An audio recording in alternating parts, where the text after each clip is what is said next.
क्या आप भी बिजनेस करने का सोच रहे हैं? तो पहले ये सच्ची कहानी जरूर सुन लीजिए, क्योंकि जिसने ये नहीं सुनी उसने लाखों रुपए गंवा दिए। लाहौर के हमारे फैजान भाई 38 साल के, जिन्होंने 20 साल नौकरी की, दिन रात मजदूरी करके थोड़े बहुत पैसे जोड़े, फिर घर बेचा, जेवर बेचा, बेटी की शादी मौखर की और 22 लाख लगाकर एक कैफे खोला। लेकिन सिर्फ 6 महीने बाद दरवाजे बंद, कैफे बंद और कर्ज वैसे का वैसे ही बाकी रहा और ख्वाब भी आखिरकार टूट गए।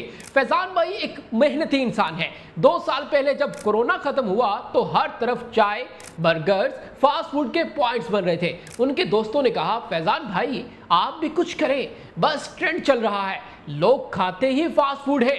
वो जज्बाती हो गए। पैसे तो थे ही जमा और बच्चों के लिए कुछ करने का जुनून भी था। लाहौर की एक मारूफ सड़क पर कॉर्नर वाली दुकान किराए पर ली, जिसका किराया काफी ज्यादा था, लेकिन जज्बे और जुनून की वजह से ये भी बर्दाश्त कर लिया। शुरू में सब कुछ ठीक लगा, ब्रांड लॉन्च हुआ, दोस्त आए, इंस्टाग्राम पे फोटोज अपलोड हुई, महीने का पहला मुनाफा भी कमाया। लेकिन फिर क्राउड कम होने लगा, ऑर्डर्स कम और अखराजात ज्यादा होने लगे, बिल्स बढ़ते गए, रेंट चढ़ता गया और आखिरकार फैजान भाई नाकाम हो गए। फैजान भाई ने 3 बड़ी गलतियां की जो आपको नहीं करनी। जज्बात में आकर मार्केट रिसर्च करना भूल गए। पास ही 4 और कैफे पहले से मौजूद थे, लेकिन उन्होंने इसको सीरियस ही नहीं लिया।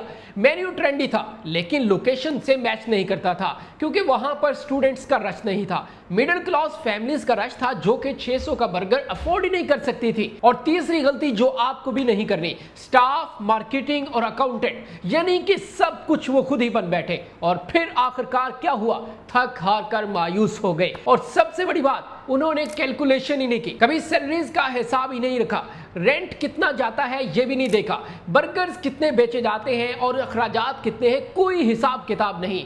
यानी कि ये तमाम गलतियां थी जो कि फैजान भाई ने की। याद रखिए, बिजनेस कभी भी पैशन से नहीं बल्कि प्लानिंग से चलता है। अगर आप भी ऐसा कोई कारोबार करना चाहते हैं तो सबसे पहले मार्केट रिसर्च करें और आपको चाहिए कुछ छोटा सा स्टॉल लगाएं और लोकल टेस्ट से शुरू करें और आहिस्ता आहिस्ता तजर्बा हासिल करते करते आप बड़े की तरफ जाइए, ताकि आपकी इन्वेस्टमेंट जाया नहीं हो। और एक बात और जरूर याद रखिए कि कभी भी दोस्तों के मशवरों पर इन्हिसार नहीं करना, बल्कि मशवरों के बाद अपनी रिसर्च जरूर करनी है। मार्केट को जाकर खुद जरूर देखना है कि भाई मार्केट में क्या चल रहा है, और फिर इसके बाद आप जरूर कामयाब होंगे। तो ये थी वो सच्ची कहानी जो बिजनेस टीवी ने आपसे शेयर की। अगर आपको ये अच्छी लगी हो तो कमेंट बॉक्स में जरूर बताएगा, और कोई ऐसी सच्ची कहानी आप भी शेयर करना चाहें तो हमें जरूर बताएं, ताकि उससे हमारे लोगों का जरूर फायदा हो।